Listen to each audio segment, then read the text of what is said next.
얇다는 이유만으로 S25 엣지를 무작정 사면 땅을 치고 후회합니다. 오늘 영상에선 갤럭시 S25 엣지의 진짜 실체 솔직하게 알려드릴게요. 안녕하세요, 리벤뱅의 리팽입니다. 오늘은 갤럭시 S25 엣지 구매 가이드를 준비했는데요. 삼성에서 오랜만에 내놓은 초슬림 플래그십이라 관심 많으시죠? 사실 이 폰 정말 얇고 가벼워서 들었을 때 깜짝 놀라는 제품이지만 그만큼 타협한 부분도 분명히 있어요. 얇게 만들려면 어딘가는 포기해야 하는 게 물리적인 한계니까요. 그래서 오늘 영상에선 S25 엣지의 장단점을 확실하게 짚어드리고 어떤 분들에게 딱 맞는 폰인지, 또 어떤 분들은 절대 사면 안 되는지 제 돈 주고 산다는 마음으로 꼼꼼하게 분석해봤습니다. 특히 커뮤니티에서 실제 사용자들의 의견도 모아봤는데요. 세 가지 주요 의견이 나왔어요. 디자인과 휴대성에 대한 극찬, 가벼운 무게가 인기 요인이라는 점, 그리고 성능은 좋지만 카메라 부분에서 아쉬움을 느낀다는 의견이었습니다. 영상 끝까지 보시면 S25 엣지의 진짜 매력 포인트, 솔직히 아쉬운 부분, 구매해야 할 사람과 피해야 할 사람, 이 모든 것을 확실히 알려드릴 테니까요. 절대 놓치지 마세요. 여러분의 소중한 지갑을 위한 가이드가 될 거예요. 자, 그럼 시작해볼까요? 자, 오늘의 주인공 S25는 S25 시리즈 중 가장 최근에 출시된 제품이에요. 출시 시기만 봐도 특이한데 기본 플러스 울트라가 올해 초에 나왔지만 엣지는 몇 달 후에 깜짝 등장했죠. 아마도 애플의 아이폰 17 에어에 대응하기 위한 전력으로 보이는데 그만큼 삼성이 얇은 디자인에 공을 들였다는 증거이기도 합니다. 자, 우선 S25 엣지가 도대체 어떤 포지션인지 한번 정리해볼게요. 쉽게 말해 이 제품은 플러스의 크기로 울트라의 카메라를 쓰고 싶은데 더 얇고 가볍게 원하는 분들을 위한 거예요. 가격도 딱 중간이고요. 6.7인치 대화면은 플러스에서 가져오고 2억 화소 메인 카메라는 울트라에서 빌려온 느낌이랄까요? 자, 이제 그럼 S25 엣지의 가장 큰 특징을 살펴볼게요. 두말할 것 없이 엣지의 핵심은 그 얇은 두께와 가벼운 무게입니다. 두께가 딱 5.8mm예요. 5.8mm가 얼마나 얇은 건지 하실 수 있는데 다른 모델과 비교하면 S25 기본형은 7.2mm, 플러스는 7.3mm, 울트라는 8.6mm거든요. 울트라보다 무려 2.8mm나 얇은 거죠. 이런 수치만 들으면 뭐해? 뭐 2, 3mm 차이 뭐 그리 대순가 하실 수도 있는데 실제로 손에 쥐었을 때 그 차이가 어마어마해요. 저도 처음에 만졌을 때 이게 진짜 스마트폰인가 싶을 정도로 놀랐거든요. 제 구독자분은 이렇게 말했는데요. 진짜 이번 디바이스 너무 가벼운데 또 디자인까지 잡고 성능까지도 갤럭시 AI로 확실하게 채우고 스냅드래곤 엘리트까지 들어가서 너무 마음에 들어서 구매 안 할 수가 없었습니다. 정말 사용자들 사이에서 디자인과 휴대성에 대한 극찬이 이어지고 있어요. 무게를 보면 더 놀라운데요. 딱 163g이에요. S25 플러스와 비교하면 27g이나 가벼운데 화면 크기는 똑같다는 게 정말 대단하죠. 27g이 얼마냐고요? S펜이 대략 8g 정도니까 S펜 3개의 무게를 뺀 셈이에요. 정말 재밌는 점은 화면으로 봤을 땐 몰랐는데 실제로 손에 들어보니까 어머 이거 진짜 가벼워 하는 놀라움이 먼저 오더라고요. 제 영상으로는 이 가벼움을 제대로 전달 못해 아쉽네요. 재질도 정말 고급스러워요. 기본형과 플러스가 알루미늄 것과 달리 엣지는 울트라처럼 티타늄 프레임을 사용했습니다. 알루미늄보다 강도는 높고 무게는 비슷해서 이렇게 얇은 디자인에도 내구성을 확보했어요. 이런 얇은 폰에서 가장 걱정되는 건 휘어짐 현상인데 티타늄을 사용해서 그런 우려를 줄였죠. 그리고 색상은 세 가지인데요. 티타늄 제트 블랙, 실버, 아이스 블루 이렇게 세 가지가 나왔어요. 제가 매장에서 직접 봤을 때 제트 블랙이 진짜 고급져 보이더라고요. 특히 얇은 폰에는 블랙이 더 슬림해 보이는 효과가 있어서 날씬함을 극대화시키신 분들에게 딱이에요. 또 하나 주목할 점은 디자인인데 기존 S25 시리즈와 조금 다른 느낌이에요. 카메라 모듈 디자인이 카메라 섬 형태로 되어 있어요. 기존 S25 시리즈의 독특한 카메라 디자인과는 조금 다른데 아마도 초슬림 디자인을 위해 어쩔 수 없는 선택이었을 거예요. 이게 호불호가 조금 갈리긴 하지만 케이스를 끼우면 그런 차이는 크게 느끼진 못할 거예요. 한편 두께를 이렇게 줄였는데 카메라가 톡 튀어나온 게 조금 심한 편이긴 해요. 특히 테이블에 올려놓으면 기울여져서 불안정하게 됩니다. 하지만 대부분의 사용자가 케이스를 사용하니 큰 문제는 아닐 수가 있어요. 또 한 가지 커뮤니티에서 많이 언급된 의견은 화면이 넓고 얇고 가벼워서 기존 플래그십보다 휘다기가 좋다라는 거예요. 실제로 점점 무거워지는 플래그십 트렌드 속에서 가벼운 기기를 찾는 분들에게는 엣지는 정말 매력적인 대안이 될 수 있습니다. 요약하자면 S25는 초슬림 디자인, 가벼운 무게, 고급스러운 티타늄 재질, 세련된 색상 옵션이 특징인 제품이에요. 물리적 한계 때문에 타협한 부분도 있지만 슬림한 휴대성을 중시하시는 분들에게는 그런 단점보다 장점이 더 크게 다가올 수 있습니다. 이제 S25의 디스플레이와 카메라 성능을 살펴볼게요. 디스플레이부터 얘기해보면 S25 엣지는 플러스와 동일한 6.7인치 크기의 디스플레이를 탑재했는데요. QHD 플러스 해상도의 다이나믹 아몰레드 패널이고요. 120Hz 가변 주사를 지원해 화면을 스크롤할 때 부드럽게 넘어가는 게 정말 만족스러워요. 최대 밝기는 2000니트까지 지원하는데 밝은 야외에서도 화면이 선명하게 보여서 좋았습니다. 물론 울트라의 2600니트보다는 살짝 낮지만 실제 사용에서 그 차이를 크게 느끼지 못했어요. 유튜브나 넷플릭스 같은 동영상을 볼 때도 화질이 정말 좋더라고요. 다만 한 가지 아쉬운 점은 이유는 울트라에 적용된 반사방지 코팅이 빠졌다는 건데요. 이건 실내에서 큰 문제는 없지만 밝은 야외나 직사광선 안에선 반사가 조금 심해지는 게 느껴질 수가 있어요. 저는 그래서 반사방지 필름을 붙이는 걸 추천드려요. 한 5만원 정도면 괜찮은 제품을 구할 수 있거든요.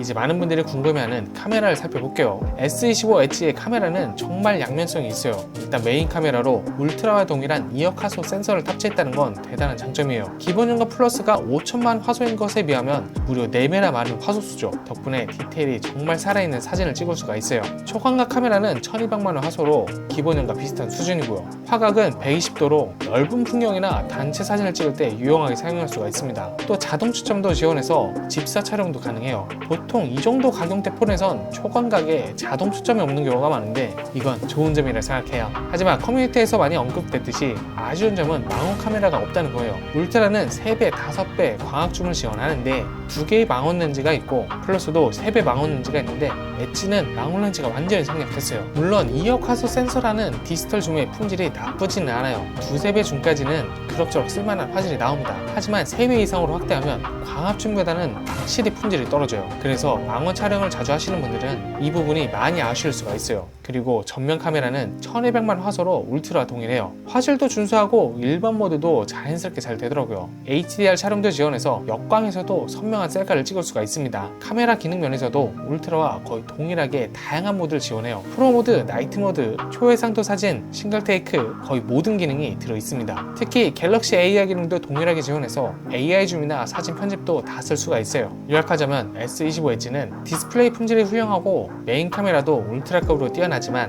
망원 카메라가 없다는 건 큰 타협점이에요. 만약 주로 풍경이나 인물 위주로 사진을 찍으신 분이라면 충분히 만족스러울 거예요. 하지만 망원 촬영을 많이 하시는 분들은 조금 아쉬움을 느낄 수 있다는 점 참고해보세요.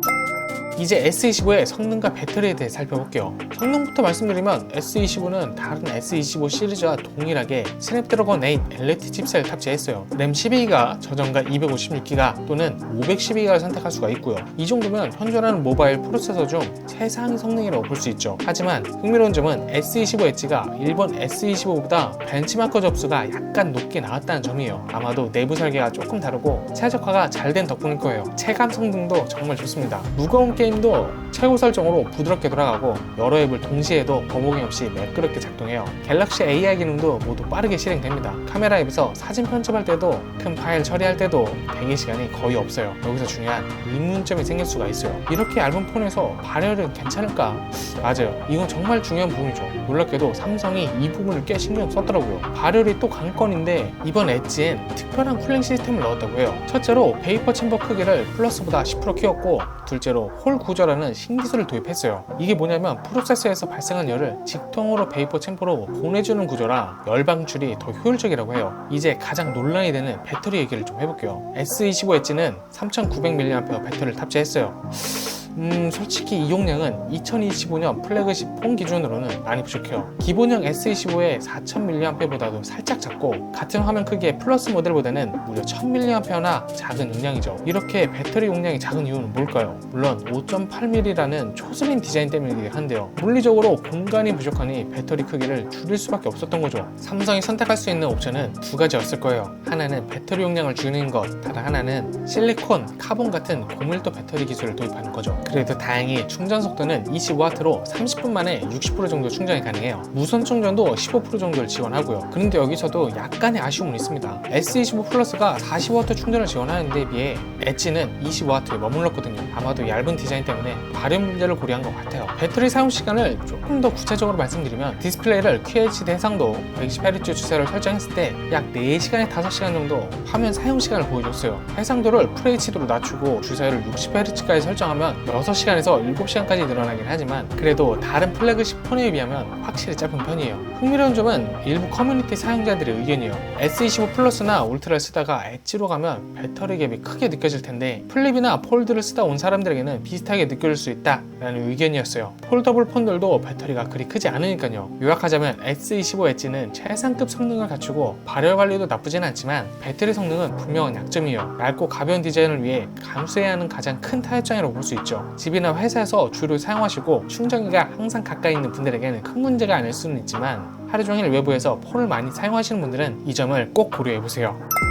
자, 지금까지 S25 엣지의 주요 특징들을 살펴봤는데요. 이제 중요한 질문에 답을 할 시간이에요. S25 엣지는 어떤 사람에게 적합한 제품일까? 매우 특별한 포지션을 가진 제품이다 보니 분명 딱 맞는 사용자층이 있을 거예요. 첫 번째로 디자인과 휴대성을 최우선으로 생각하시는 분, 무엇보다 S25 엣지는 얇고 가벼운 디자인을 원하시는 분들에게 완벽한 폰이에요. 커뮤니티에서도 이 부분에 대한 극찬이 이어지고 있는데, 한 사용자는 화면이 넓고 얇고 가벼워서 플래그십이 점점 무거워지는 요즘 트렌드에서 가벼운 기획을 찾는 분들에게 인기가 있는 라인업이 될 것이라고 말했어요. 요즘 플래그십 폰들도 점점 더 두꺼워지고 무거워지는 추세잖아요. 울트라급 모델만 봐도 거의 9mm의 두께에 220g이 넘어가는 경우도 많고요. 이런 상황에서 5.8mm 163g인 S25 엣지는 정말 가볍고 메리트가 있어요. 특히 손이 작고 가벼운 폰을 선호하시는 분들에겐 딱이죠. 두 번째, 울트라 카메라를 원하지만 울트라의 두께와 무게가 부담스러우신 분, S25 엣지에 울트라와 동일한 2억 화소 메인 카메라를 탑재했어요. 물론 망원 렌즈는 없지만 광각과 초강도 촬영에서는 울트라와 비슷한 품질의 사진을 찍을 수가 있어요. 그래서 울트라의 모든 카메라 기능까지는 필요 없고 그냥 메인 카메라가 좋았으면 좋겠다 하는 분들에게 딱인 제품이에요. 세 번째, 프리미엄 사용자 경험을 원하시는 분들, S25 엣지는 티타늄 프레임, QHD 디스플레이, 최신 스냅드래곤 칩셋 등 하드웨어 스펙이 정말 좋아요. 거기에 원 UI 7.0과 갤럭시 AI까지 더해져서 사용 경험이 매우 부드럽고 프리미엄해요. 기능적으로도 울트라와 거의 비슷한 소프트웨어 경험을 제공하죠. 또한 세련된 디자인과 색상 옵션도 프리미엄 느낌을 더해주죠. 특히 티타늄 제트 블랙이나 실버는 비즈니스 환경에서 더 고급스러워 보이긴 합니다. 비즈니스 용도로 사용하시는 분들이나 디자인에 민감한 분들에게도 좋은 선택이 될 수가 있어요. 네 번째, 보조기기로 두 번째 스마트폰이 필요하신 분, 엣지는 메인폰으로도 충분히 쓸 수 있지만 보조기기로도 아주 매력적이에요. 배터리 용량이 작다는 단점은 있지만 얇고 가벼워서 외출할 때 부담 없이 들고 다닐 수가 있거든요. 특히 여행이나 출장 시에 서브폰으로 들고 다니기 좋습니다. 또한 갤럭시 생태계 내에서 기기간 연동이 잘 되기 때문에 갤럭시 노트북이나 태블릿과 함께 사용하면 시너지가 좋습니다. 퀵쉐어 같은 기능으로 파일 전송도 쉽고 태블릿에서 폰 알림도 받아볼 수가 있고요. 다섯 번째, 최신 갤럭시 AI 기능을 체험하고 싶으신 분들, 엣지는 갤럭시 AI 기능을 모두 지원합니다. 실시간 번역, 서클 투 서치, 생성형 AI 편집, 노트 요약 등 모든 AI 기능을 완벽하게 구현하고 있어요. 게다가 강력한 스냅드래곤 8 엘리트 칩셋과 12기가 램 덕분에 AI 작업도 빠르게 처리할 수가 있습니다. 이런 특징들을 고려했을 때 S25 엣지는 분명 특별한 매력을 가진 제품이에요.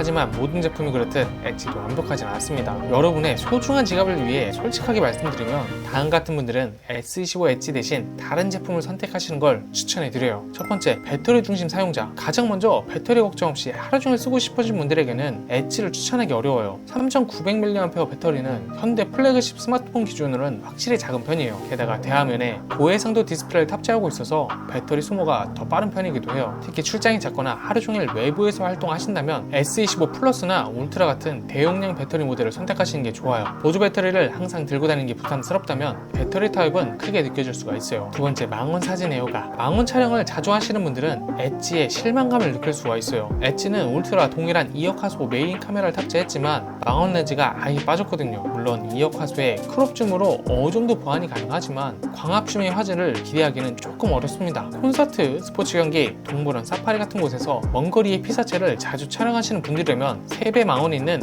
S25 플러스나 S25 울트라가 좋은 선택이 될 것 같아요. 이런 단점들이 여러분에게 치명적으로 느껴진다면 S25 엣지는 적합하지 않을 수가 있어요. 하지만 디자인과 휴대성을 최우선으로 생각하신다면 이런 타협점들은 충분히 감수할 만한 가치가 있을 수 있습니다. 이제 가장 중요한 가격과 가성비에 대해서 살펴볼게요.